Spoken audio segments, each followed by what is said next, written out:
Hello दोस्तों, स्वागत है आपका केएल साइंस पॉइंट पर।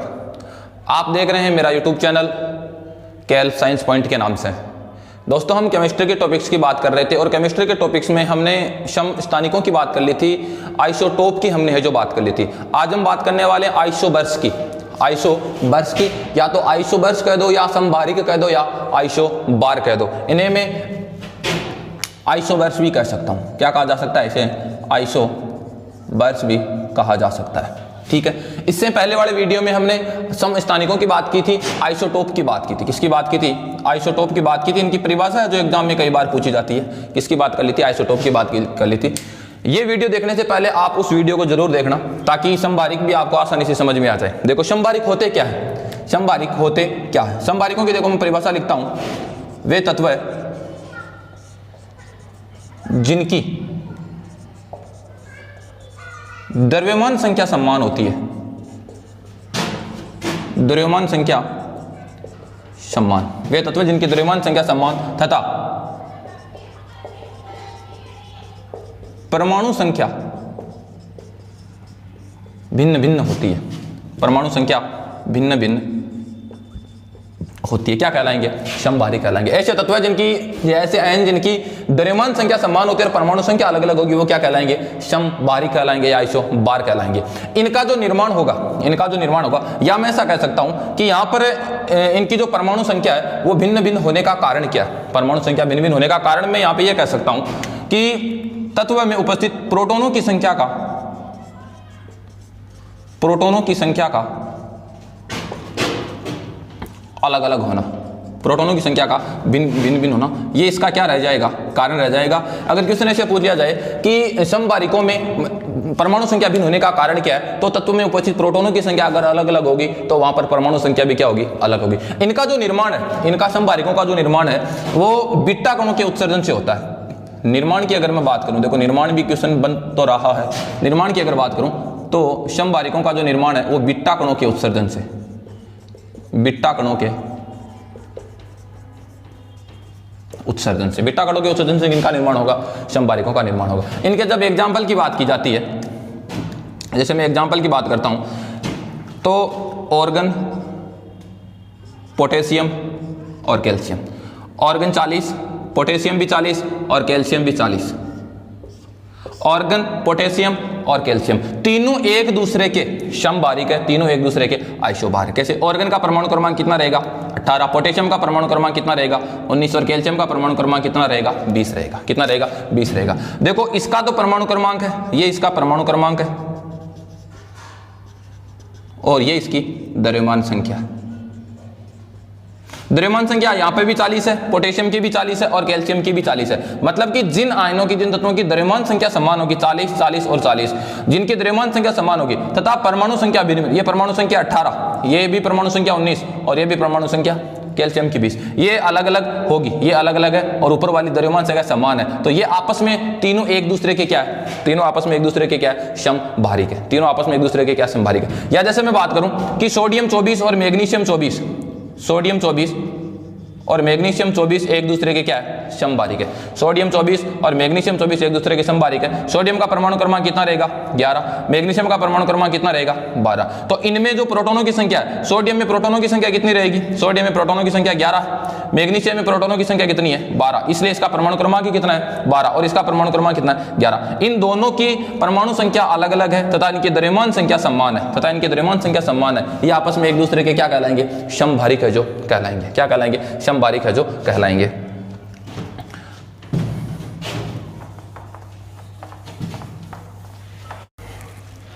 उसके बाद में जैसे अगला है कि नाइट्रोजन 14 तथा कार्बन 14, नाइट्रोजन 14 और कार्बन 14 एक दूसरे के क्या है? समभारिक है।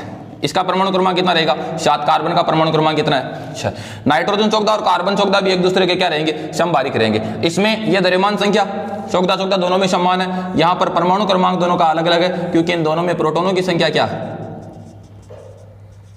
प्रोटॉनों की संख्या क्या है? यहां पर अलग अलग है। प्रोटॉनों की संख्या क्या रहेगी? अलग अलग रहेगी। या फिर मैं जैसे अगले एग्जाम्पल की बात करूं तो हीलियम 5 और लिथियम 5 भी एक दूसरे के क्या है? समभारिक है। क्यों? क्योंकि हीलियम का जो परमाणु क्रमांक रहेगा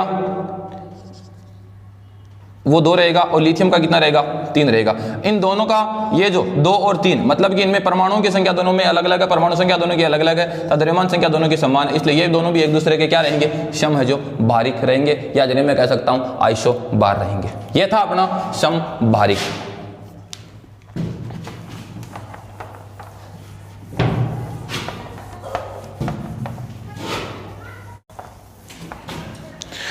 उसके बाद में जैसे मैं इसी में बात करता हूं आइसोबार में कि इनके अगर मैं गुणों की बात करूं कि इनके गुण क्या होंगे, तो मैं ये कह सकता हूं कि जो समभारिक होते हैं, समभारिक, इन समभारिकों के भौतिक व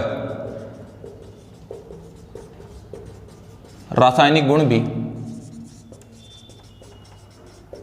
अलग अलग होते हैं। समभारिकों के भौतिक गुण भी क्या होंगे, अलग होंगे, तथा रासायनिक गुण भी क्या होंगे, अलग होंगे। ये क्वेश्चन भी बन सकता है कि इनके गुण में कैसे होंगे, या क्वेश्चन ऐसे बन सकता है कि समभारिकों के भौतिक गुण होते हैं एक समान होते हैं, अलग अलग होते हैं, तो आपका आंसर क्या रहेगा कि समभारिकों के भौतिक गुण भी अलग अलग होंगे तथा रासायनिक गुण भी क्या होंगे, अलग अलग होंगे। अगला अपना रहेगा सम न्यूट्रॉनिक। कौन सा रहेगा, सम न्यूट्रॉनिक।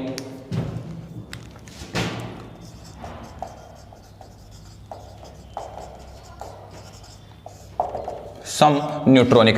देखो सम न्यूट्रॉनिक की अगर मैं बात करूं तो यहां पर हम बात कर रहे थे द्रव्यमान संख्या तथा परमाणु संख्या की, द्रव्यमान संख्या तथा परमाणु संख्या की।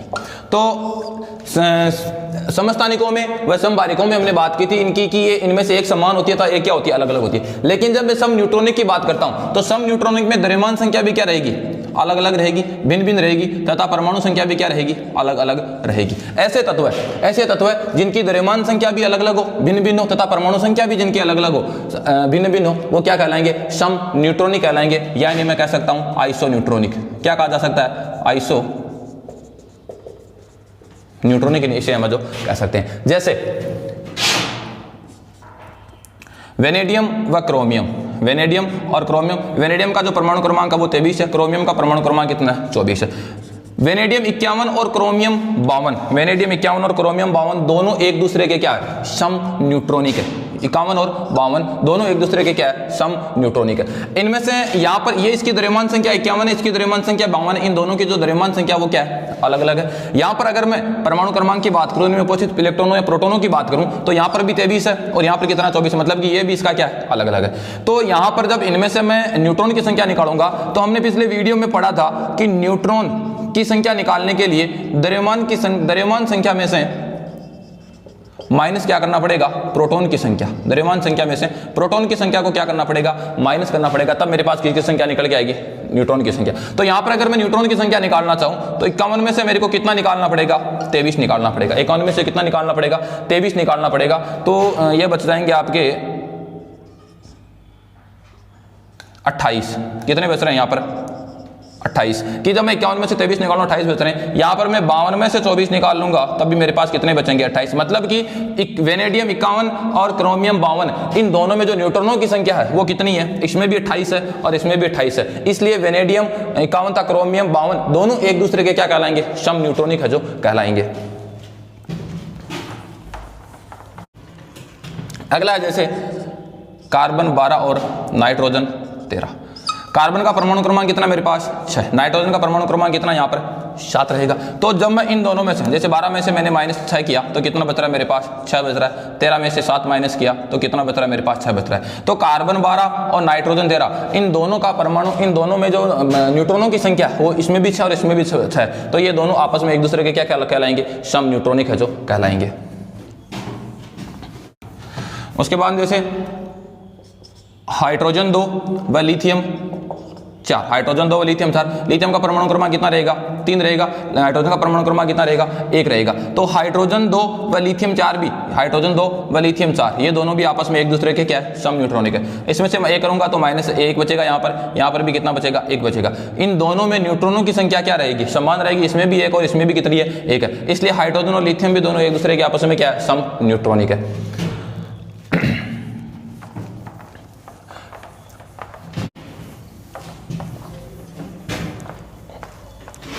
अब रहेगा अपना सम इलेक्ट्रॉनिक।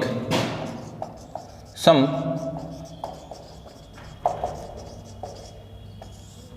इलेक्ट्रॉनिक, या मैं कह सकता हूं आइसो इलेक्ट्रॉनिक, या क्या कहा जा सकता है, आइसो इलेक्ट्रॉनिक जो मैं कह सकता हूं।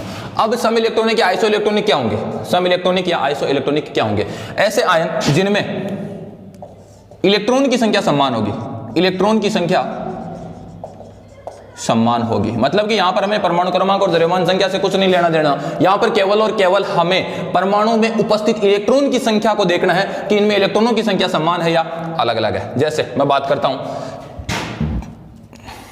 Carbon, nitrogen, oxygen, fluorine, neon, sodium, magnesium, aluminium, sodium, magnesium और एल्यूमिनियम।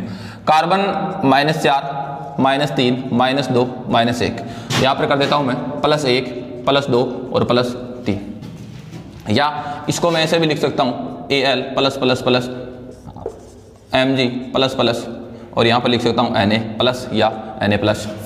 ठीक है, अब देखना यहां पर कैसे पता चलेगा कि इनमें से कौन से आपस में आइसो इलेक्ट्रॉनिक है या कौन से आपस में आइसो इलेक्ट्रॉनिक नहीं है। परिभाषा क्या है अपनी कि ऐसे आयन जिनमें इलेक्ट्रॉनों की संख्या क्या होगी, समान होगी, वो क्या कहलाएंगे, सम इलेक्ट्रॉनिक है जो कहलाएंगे। यहां पर जो नियोन है, इस नियोन का परमाणु क्रमांक कितना है मेरे पास, 10। नियोन का परमाणु क्रमांक कितना है, 10। नियोन का परमाणु क्रमांक 10 है, इसका मतलब कि इसमें प्रोटॉनों की संख्या कितनी है, या मैं कह सकता हूं कि इसमें इलेक्ट्रॉनों की संख्या कितनी है, क्योंकि किसी भी तत्व में उपस्थित प्रोटॉनों या इलेक्ट्रॉनों की संख्या उसका क्या रहेगा, परमाणु क्रमांक रहेगा। तो प्रोटॉनों की संख्या 10 है, इलेक्ट्रॉनों की संख्या भी क्या रहेगी, 10 रहेगी। तो इसमें इलेक्ट्रॉनों की संख्या मेरे पास क्या है, 10 है। अब यहां पर लिखा है कार्बन की जो ऑक्सीकरण संख्या लिखी हुई है वो लिखी हुई है -4। कितनी लिखी हुई है, -4। इसका मतलब कि जिनके ऊपर माइनस लिखा है, जिनके ऊपर माइनस लिखा है उन्हें तो इलेक्ट्रॉन की आवश्यकता है, जिनके ऊपर माइनस लिखा है, जैसे मतलब कि कार्बन के ऊपर माइनस लिखा है, यहां पर मैं इसका इलेक्ट्रॉनिक विन्यास लिखूंगा 1s2 2s2 2p2। कितना लिखा, 1s2 2s2 2p2, 2 और 4।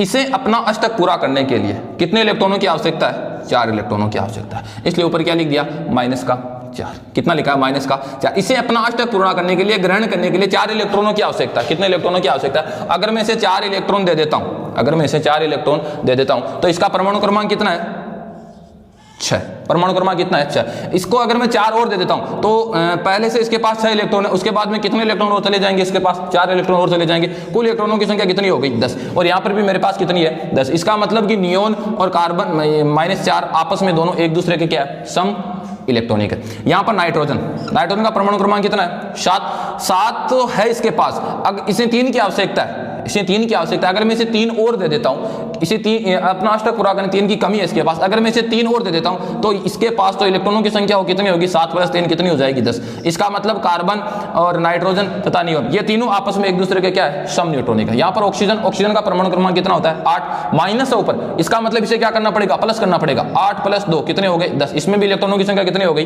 10 हो गई।